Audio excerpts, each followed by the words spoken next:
Can the dead be reborn? Is there life after death? This little boy believes there is. Hello, my name's Camden. Cameron remembers a past life on the remote Scottish island of Barra, over 200 miles away from his home in Glasgow. I lived in the White House with my mum and dad and my 3 brothers and sisters. And he just talks about, I was in Barra and I fell through to you. And I'm saying, what do you mean? And he'll say, no, it was just like a hole and I fell through. Children from all over the world report memories of previous lives. It's a pretty interesting phenomenon. Together with psychiatrist Dr. Jim Tucker, Cameron and his mum are going on a search for evidence of his past life. Are there rational explanations for the remarkable coincidences which follow? Or are there stranger forces at work?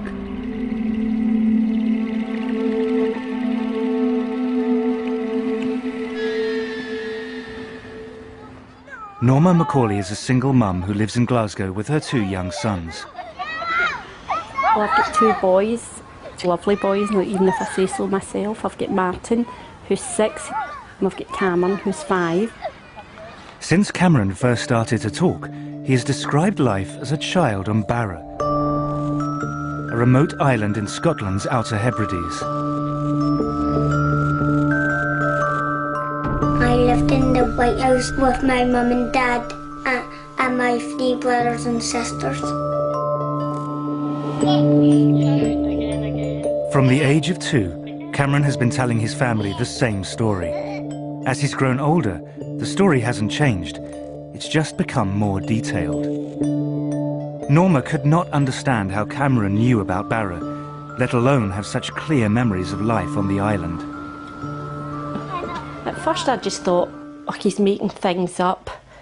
And then I was thinking, how does he know the name Barra? Why is it Barra where none of us have been or have any connection with? Barra lies off the western coast of Scotland, 220 miles from Glasgow. It can only be reached by a lengthy sea journey or an hour-long flight. It's a tiny, distant outpost of the British Isles and is home to just over 1,000 people. My favourite place in Barra was the beach, and I took my dog with me and I played with him and my brothers and sisters to play. He used to say, I'm a Barra boy, I'm a Barra boy. The planes must have landed on the beach. He said there's like a small beach. He says, and like small planes and they land on the beach. At Barra is loads of place to run around, but here is not a lot because the houses are near each other.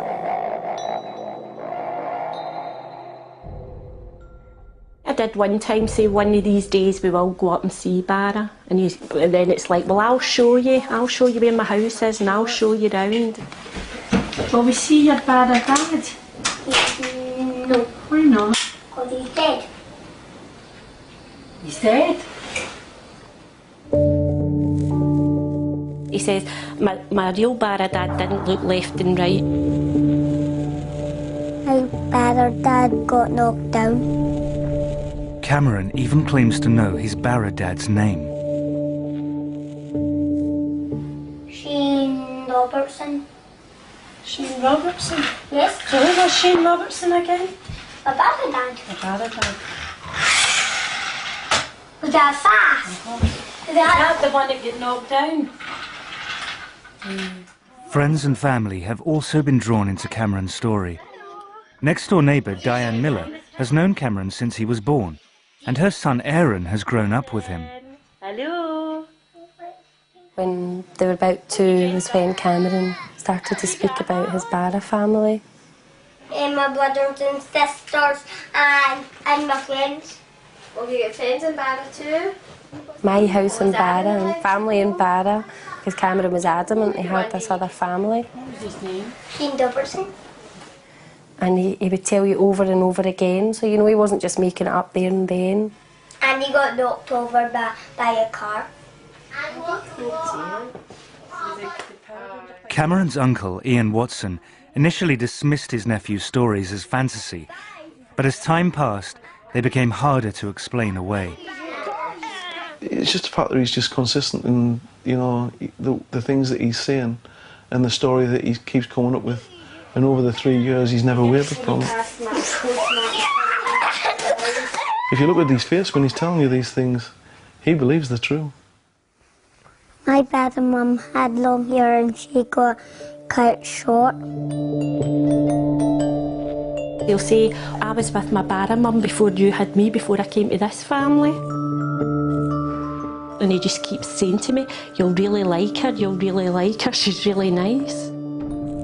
One time I said to him, joking, do you love me or your Barra mum? And he says, I love you both the same. I thought he would have said me, but he never. Cameron's growing emotional attachment to his Barra mum concerned Norma. He began to miss her so badly that he started to suffer genuine distress. One day when he was at the nursery, he got quite upset. He was saying rather than me picking him up that day, he wanted his Barra mum to come and get him. When the big tears were running down his face, and he just kept saying, I have to go to Barra, I have to go to Barra, my family are missing me. How do you deal with that? What do you do? What do you say to him?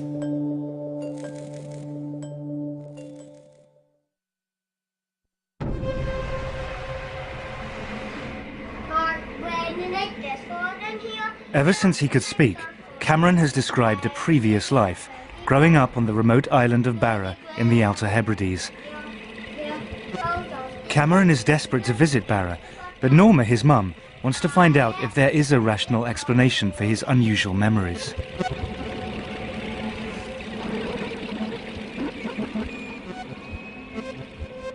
I think I'm a very open person, but this was still throwing me. I mean,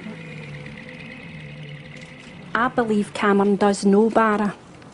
How he knows it, I don't know. I don't think anybody really has every answer. As I say, for somebody that is quite open, and it's thrown me.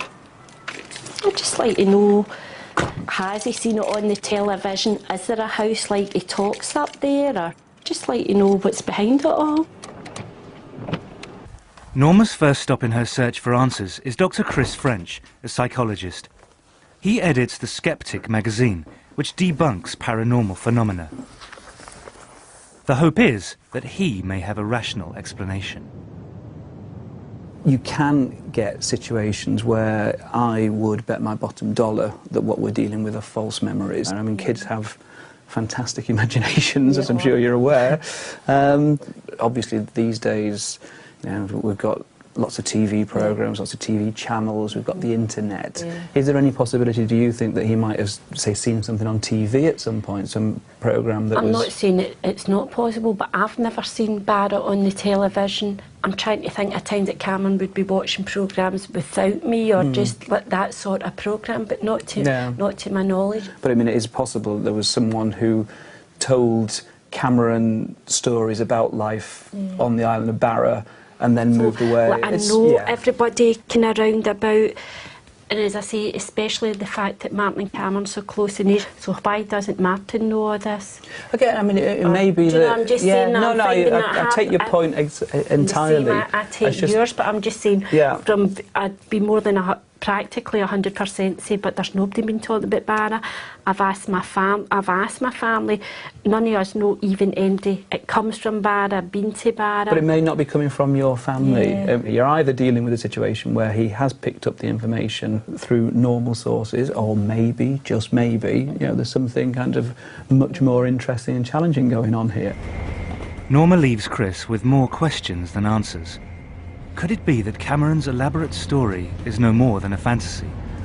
Norma's next step is a visit to Karen Majors, an educational psychologist whose speciality is children and their fantasy lives. Pleased to meet you. And you. Cameron's mum. It's really interesting. Basically, how Cameron describes his world really seems to me quite different from how children with imaginary friends and imaginary worlds describe their experiences. He's saying it's real, and even very young children with imaginary friends will say they're only pretend, you know, or they'll call them my invisible friends. Children who have imaginary creations feel in control of those imaginary creations, so you know they can determine what's going to happen in that world, and it really feels like Cameron isn't able to direct what's going there at all. There is a consistent pattern, and Cameron's experiences don't really fit into that pattern, so I think it's about exploring other possible interpretations about how to understand Cameron's experience. Karen's conclusion reinforces Norma's belief that Cameron's descriptions of life on Barra are unusual. They set him apart from other children who construct imaginary worlds because he believes that they are real. But he is not alone. In the past 40 years, there have been reports of over 2,500 children who claim to have memories of another life. At the University of Virginia, a department has been set up to investigate these stories. Psychiatrist Dr. Jim Tucker is the director of research. So this is a worldwide phenomenon. It takes place in places and families with a belief in reincarnation and places and families without a belief in reincarnation. And in a number of the cases, the child's statements have been verified to be accurate. Many of these cases show a pattern of consistent and detailed information.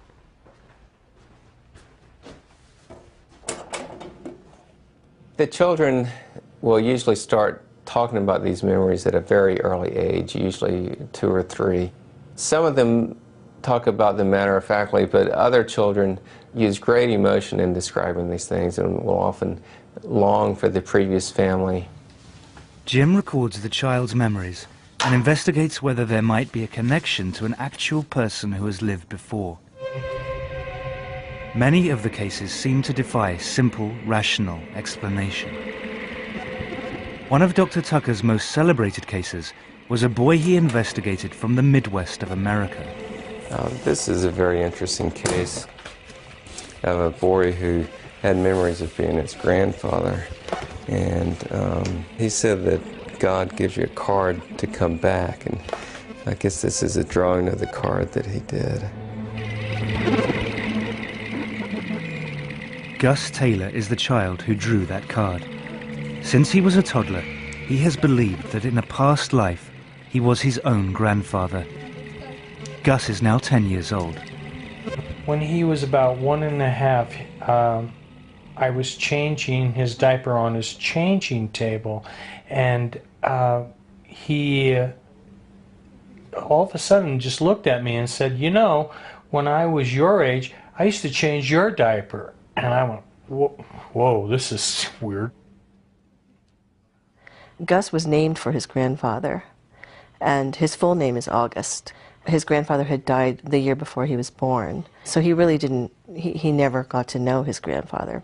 But he would insist that he was Grandpa Augie. If we were referring to Grandpa Augie, he would just say, "You mean me?" You know, he was just very adamant, like, we should know that he is Grandpa Augie. Where's me? There. There. Where's me again? See if you can find me somewhere else. Gus was 4 when Ron was given an old family album. To his parents' astonishment, Gus was able to point out his grandfather in an old school photograph.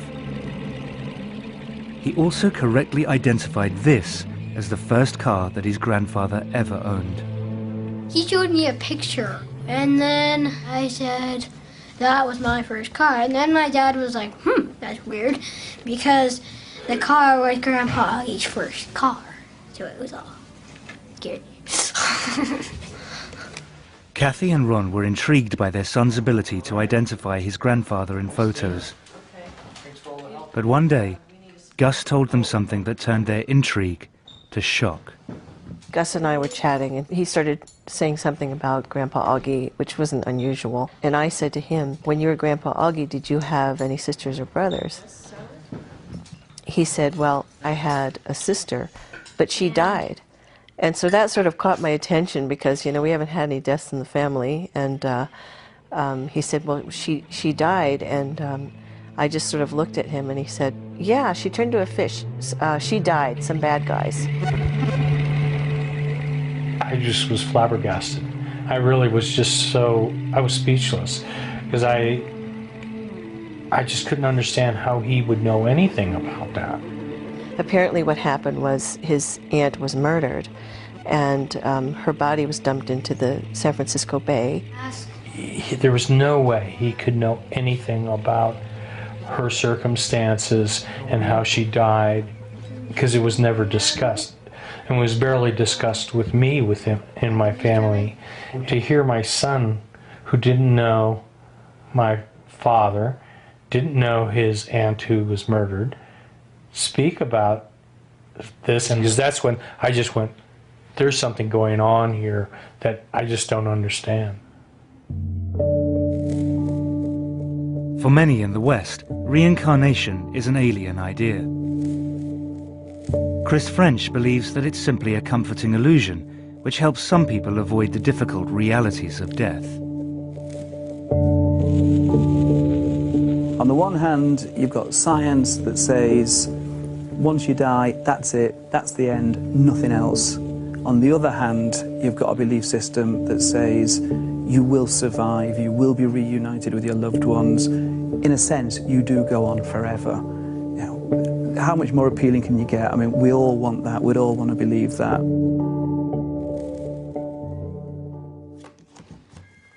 For Kathy Taylor, her son Gus's belief that he was his own grandfather reborn went totally against her own religious upbringing. I grew up a Southern Baptist. My father's a Southern Baptist minister, and Southern Baptists certainly don't, teach anything about reincarnation. So that was not, that was furthest from my mind when Gus started saying these things. This one day he sort of popped up and looked at me and said, "You know, Mom, when we die, we get to come back." And he looked at me again and he said, "I used to be big and now I'm a kid again." And he was just very excited about this.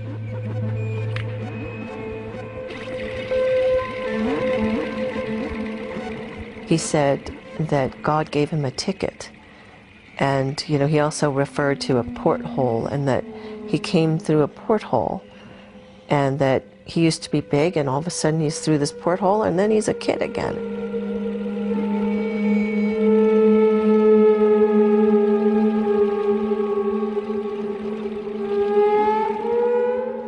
Curiously, the description of the rebirth given by Gus in America has strong parallels with Cameron's account in Scotland.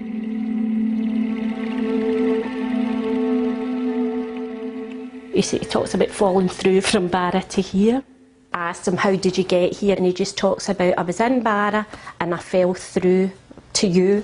And I'm saying, "What do you mean?" And he'll say, "No, it was just like a hole and I fell through," and that's all he says. I used to be Caitlin, and what was the other one? Megan. Megan. You're fancy Megan, I'm Caitlin. You fancy everyone the whole way. Not you. Aaron and Cameron had been playing, and Aaron had mentioned how it's okay if you die, because Cameron said you come back again as somebody else, so it didn't matter if you died.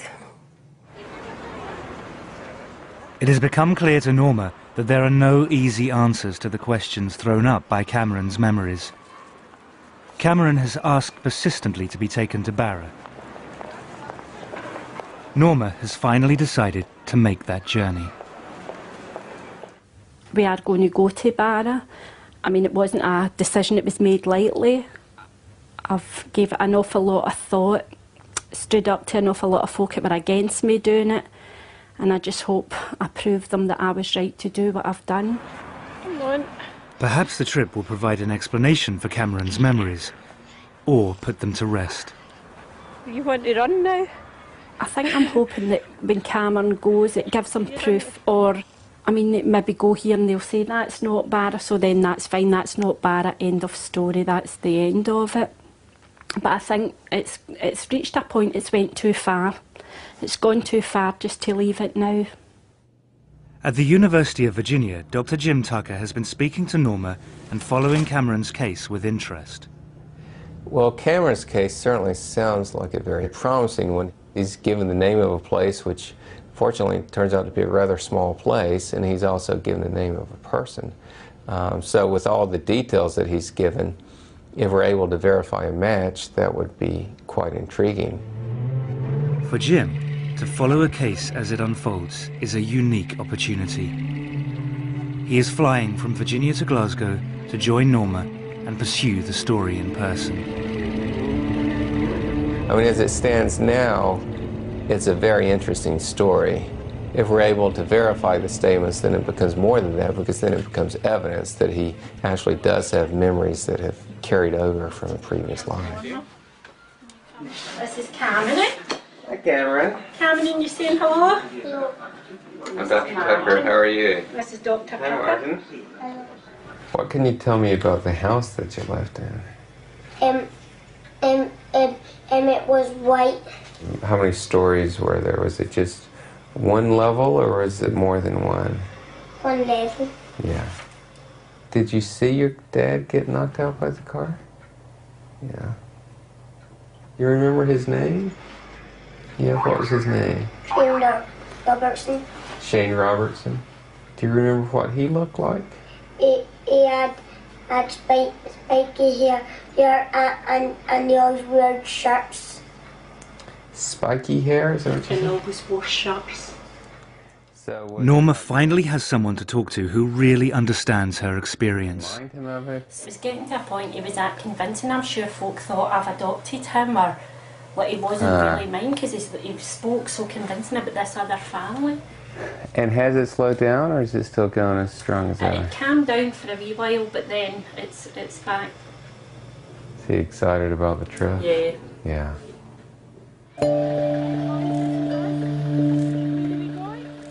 After 3 years of listening to Cameron's descriptions of life on a remote island, Norma and Martin are taking him on a journey of another lifetime. How's he going to react? What if he gets upset?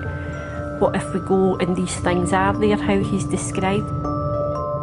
Cameron is finally going to visit the place that he calls home.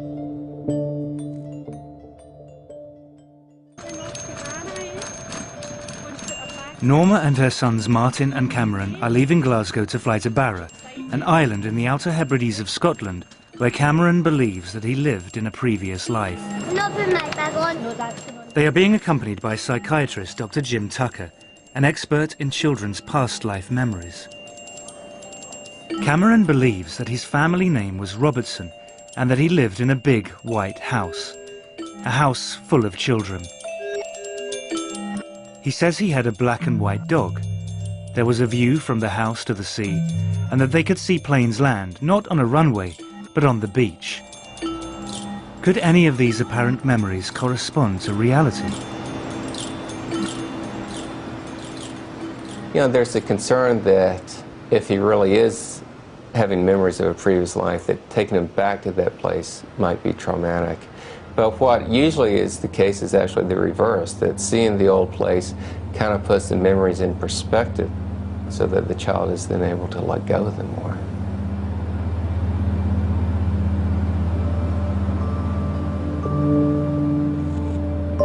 The planes was to land on the beach.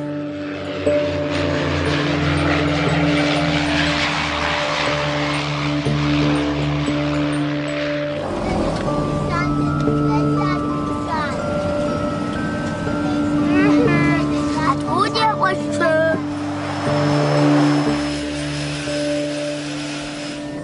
You recognise it? Yeah.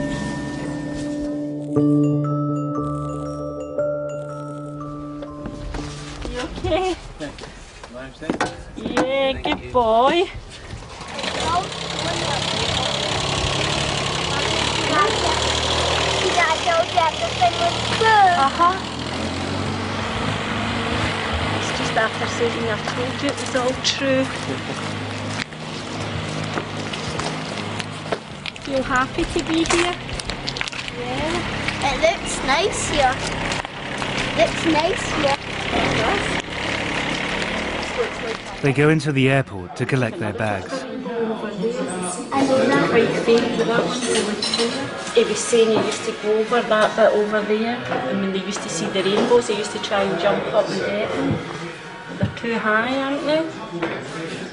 Well, we're certainly off to a good start. I mean, he feels that he recognizes the place. He said to his brother, I told you it was true, and he's very excited about being here. Mummy, I must always come down to this bit and I must play at the beach. Did you? You'll be able to show me, won't you? It's very exciting. If we can verify his statements, it'll be a great case. Looks like a place that doesn't change too rapidly, so hopefully he'll be able to recognize some things. Feel happy to be back. Feel happy to be back, do you? You look happy to be back. Leaving the airport, they board the bus to drive to the hotel, and they get their first look at the island. Mummy, well, you might see my house on the way. I know, we're trying to see if we can see it. You know what? I know the person who lives there, but... You know the person that lived there? But I can't remember. Oh, dear. Mummy, it's hard to get to that bit. Is it hard to get out? Because then you'd have to try and swim back. Mummy, I recognize every single bit.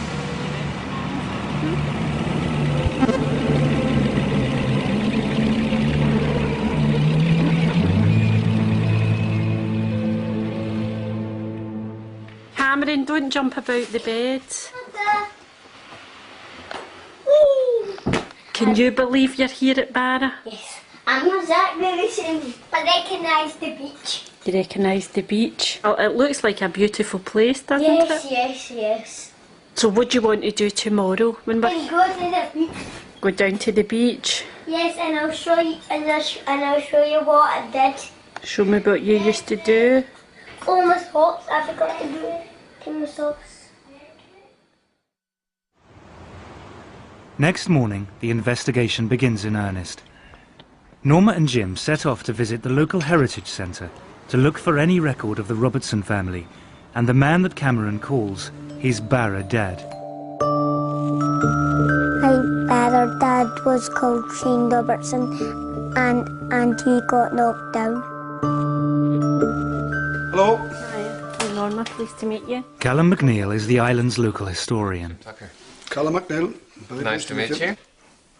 Certainly the names don't immediately come to my mind.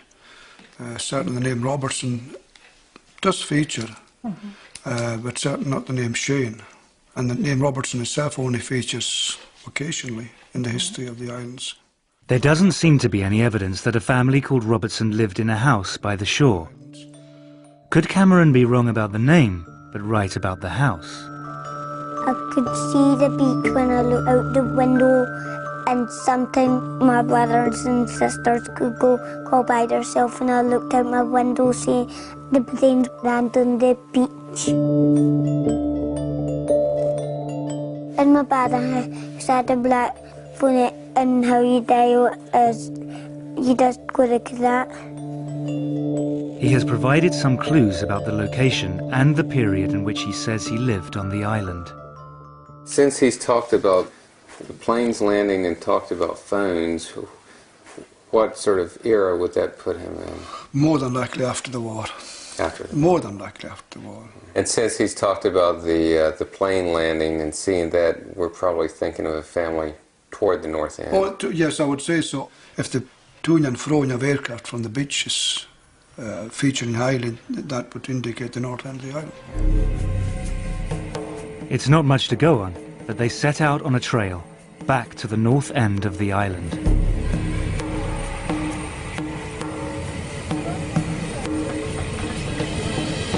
I thought he was fine, but I don't know about him. I was starting to feel anxious and saying, well, I hope he does recognise something for his sake and probably for my own, because I'm desperately looking for answers as well. Well, I think it's disappointing if a child goes to a place and doesn't recognize things. Often what happens is that by the time the child gets taken to the previous place, they're beginning to lose the memories anyway. Children seem to lose these memories by the age of 6 or 7, And this is the age where children are starting school and getting more fully wrapped up in this life. They have driven past many of the houses on the island, most of them white, some near the sea. But Cameron recognises none of them. Sometimes I say I wish I could get in his head just for 5 minutes to see what it feels like to him, because obviously to him it's real. My dad and mum had long hair and she got cut short.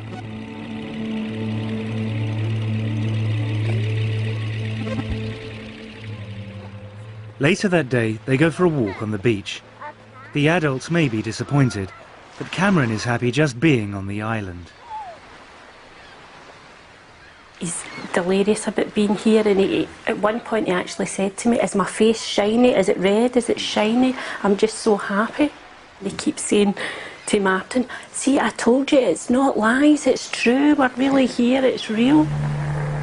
Apart from the planes that land on the beach, there has been no other link between Cameron's memory and the island. I actually spoke to him this morning and saying to him that if he doesn't remember things, it's okay to say he doesn't remember, because I'm worried that he feels pressured into saying things and he's saying no. There is no white house above rock pools with a view of the beach where the planes land. No black and white dog. No family Robertson. They return to the hotel. The trail has gone cold.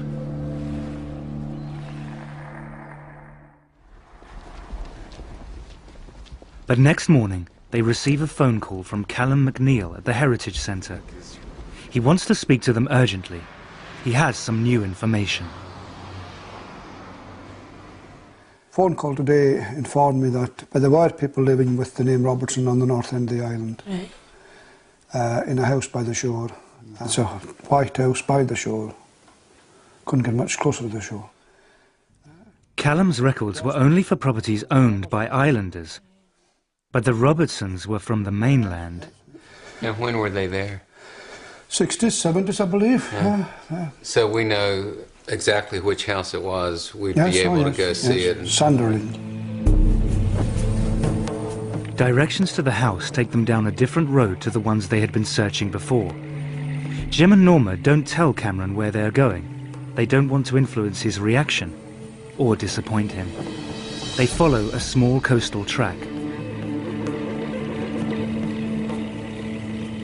The house comes into view as they turn the final corner.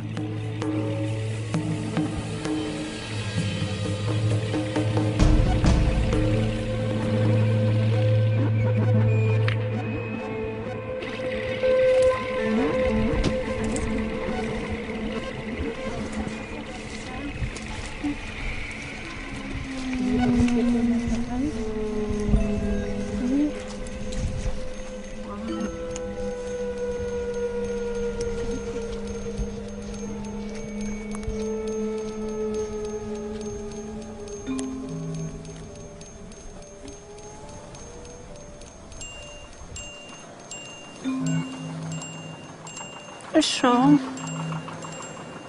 A wee bit. You alright?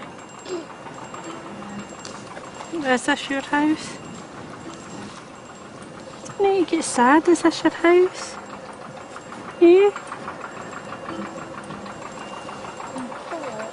It's okay. What's wrong? You're getting a wee bit upset. Huh? It's okay. Does it make you feel a wee bit sad? The usually chatty Cameron has become strangely subdued.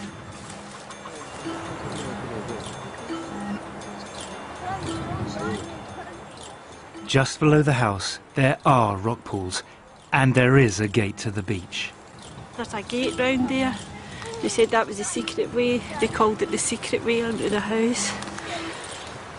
He's just saying he's excited, but he's sad as well. I think he's surprised and he's not sure how he's feeling. I'm not sure how I'm feeling either, to be honest.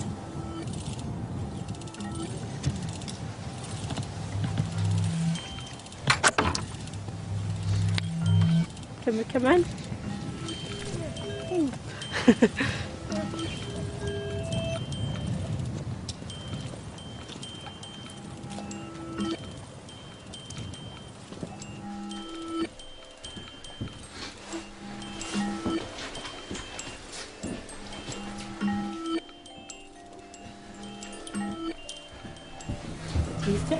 like that, haven't we?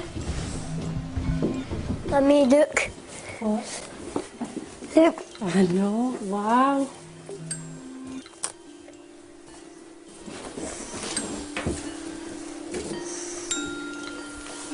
You okay? Although much of the furniture and decor is recent, some of the features of the house, like the open fire, have remained unchanged for decades.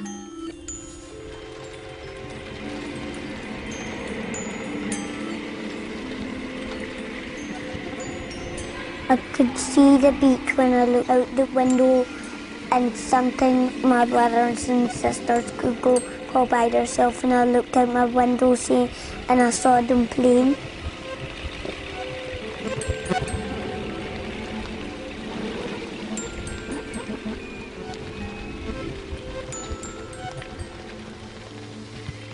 The girls were in this room? Yes. And the boys were in the other room? Yes.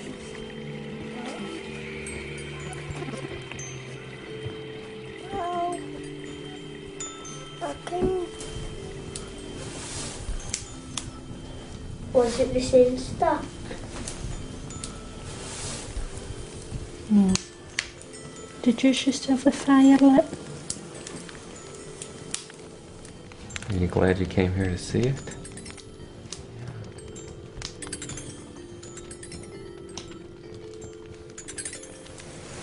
Did you think your Barra mum was going to still be here?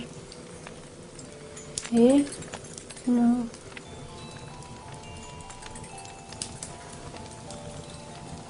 Do you miss her?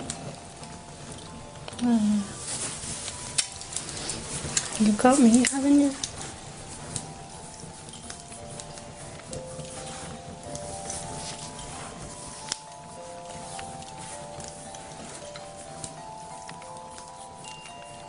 You about ready to go back home now? Yeah, get on the plane and fly home.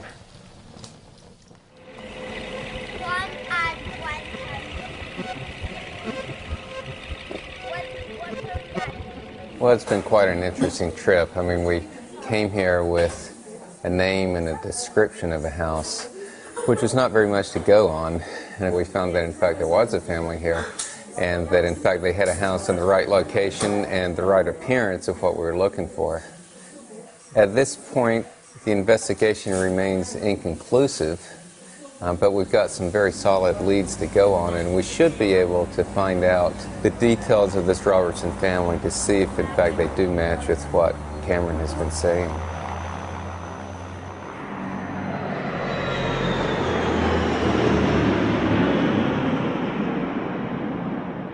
Back in Glasgow, Norma has arranged a meeting with Ruth Borum, a genealogist who has investigated the Robertson family history for her.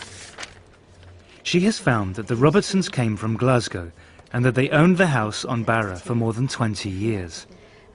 She has traced a Gilly Robertson, who still lives in Scotland. But you don't know when and you don't know the surname. And I've been able to find a phone number and an address for Gillian and her husband. Gilly Robertson would have been a child holidaying in the house on Barra at the same time as Cameron believes that he lived there. I can pass that on to you, and so would we be allowed to contact her? Her address and phone number is in the BT phone book, so it's public knowledge. So that would certainly be a possibility. And she fits with the right sort of age. Yes, she had two brothers and a daughter. Wow. Norma now has a name and telephone number for a living member of the Robertson family. The search for answers is nearing its conclusion.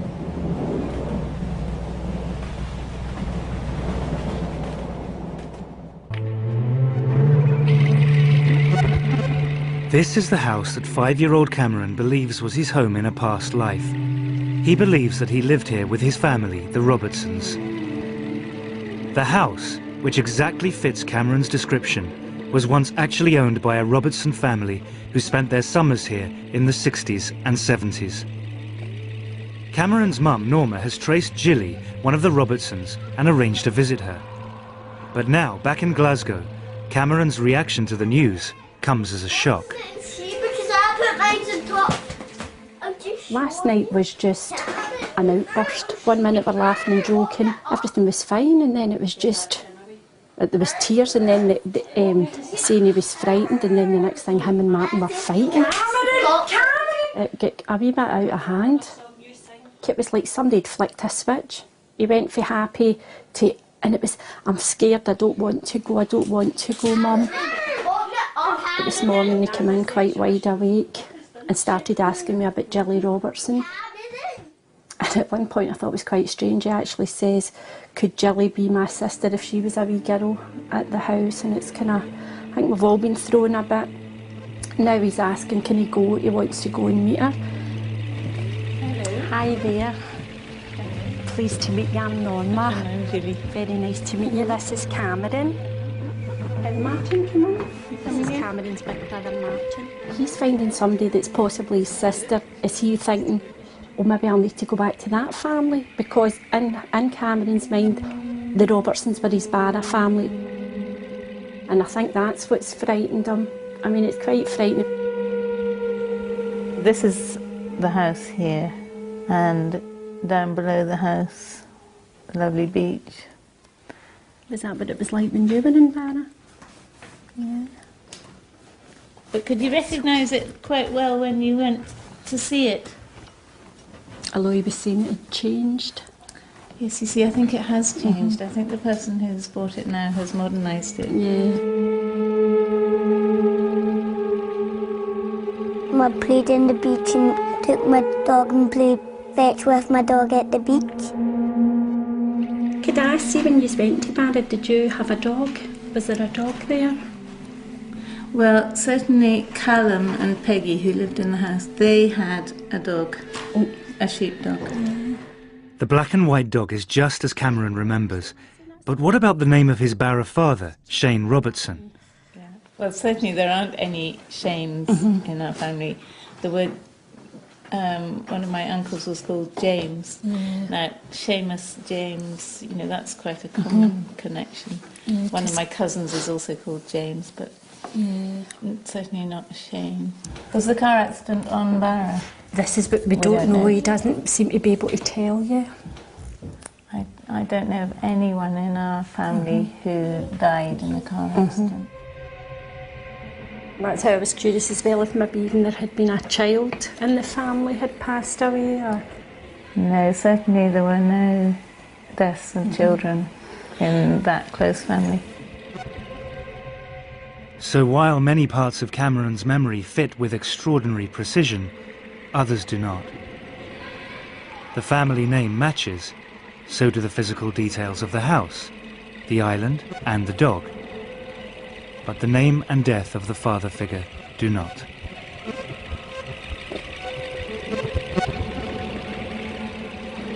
First I thought, I'm going to be disappointed if it doesn't make sense. And then there's a part of me, I think it would have been too freaky if everything was 100%.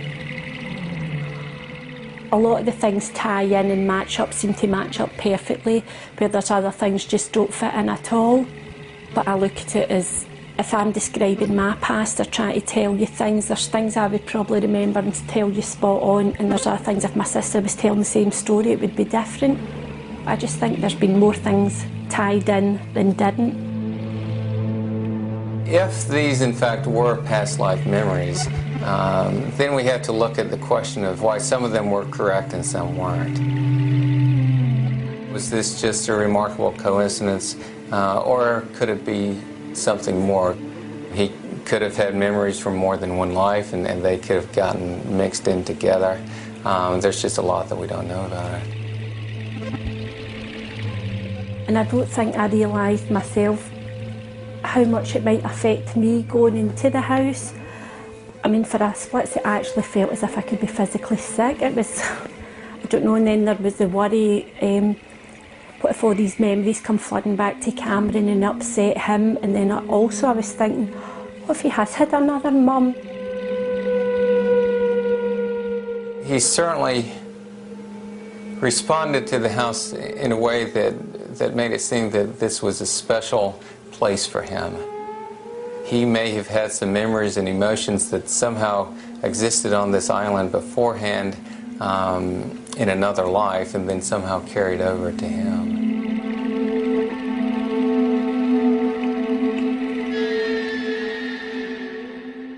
I personally think there's more to it than meets the eye, but there is some people, and everybody's allowed to make their own judgment, but I definitely think it's one of those things, there's something there. I can't tell you what exactly it is, but I think it's something we'll probably never know. In the end, there are no tidy answers. But one thing is clear, the persistent memories that Cameron once had of another life on a far-off island trouble him no longer. I think that since Cameron's been to Barnet and the fact that we've seen it for ourselves, it's as if it's put it to rest in his mind that he doesn't have to go on and prove it anymore. And he just seems so calm about it. Before it was, everything was hyper and jumping about, and where it's like, yes, I was at Barnet, I seen my house. It's just so calm now, it's quite unbelievable the change. And the new series of Extraordinary People continues next week with Derek, who can't see and has the IQ of a 4-year-old, but when he sits at a piano, he becomes a musical genius. That's next Monday at 9. Next tonight, Guys and Dolls. Loads of places to run it down, but here is not a lot because the houses are near each other.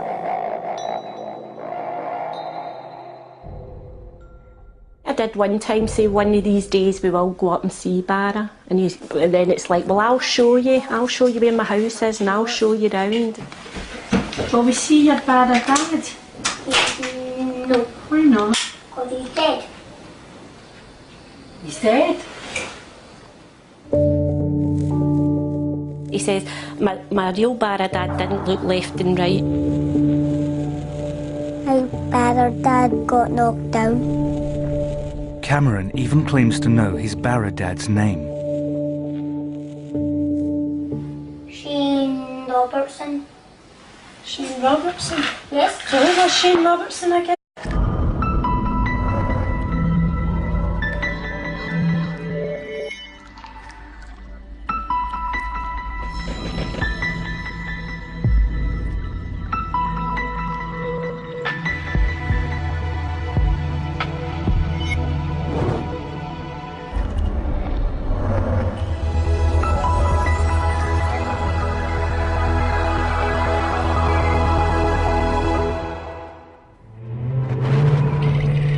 Can the dead be reborn? Is there life after death? This little boy believes there is. Hello, my name's Camden. Cameron remembers a past life on the remote Scottish island of Barra, over 200 miles away from his home in Glasgow. I lived in the White House with my mum and dad and my Barra, where none of us have been or have any connection with. Barra lies off the western coast of Scotland, 220 miles from Glasgow. It can only be reached by a lengthy sea journey or an hour-long flight. It's a tiny, distant outpost of the British Isles and is home to just over 1,000 people. My favourite place in Barra was the beach, and I took my dog with me and I play with him and my brothers and sisters to play. He used to say, I'm a Barra boy, I'm a Barra boy. The planes must to land on the beach. He said there's like a small beach. He says, and like small planes and they land on the beach. At Barra is a... Say so myself, I've got Martin, who's 6, and I've got Cameron, who's 5. Since Cameron first started to talk, he has described life as a child on Barra, a remote island in Scotland's Outer Hebrides. I lived in the White House with my mum and dad and my 3 brothers and sisters. From the age of 2, Cameron has been telling his family the same story. As he's grown older, the story hasn't changed. It's just become more detailed. Norma could not understand how Cameron knew about Barra, let alone have such clear memories of life on the island. At first I just thought, oh, he's making things up. And then I was thinking, how does he know the name Barra? Why is it 3 brothers and sisters? And he just talks about, I was in Barra and I fell through to you. And I'm saying, what do you mean? And he'll say, no, it was just like a hole and I fell through. Children from all over the world report memories of previous lives. It's a pretty interesting phenomenon. Together with psychiatrist Dr. Jim Tucker, Cameron and his mum are going on a search for evidence of his past life. Are there rational explanations for the remarkable coincidences which follow? Or are there stranger forces at work?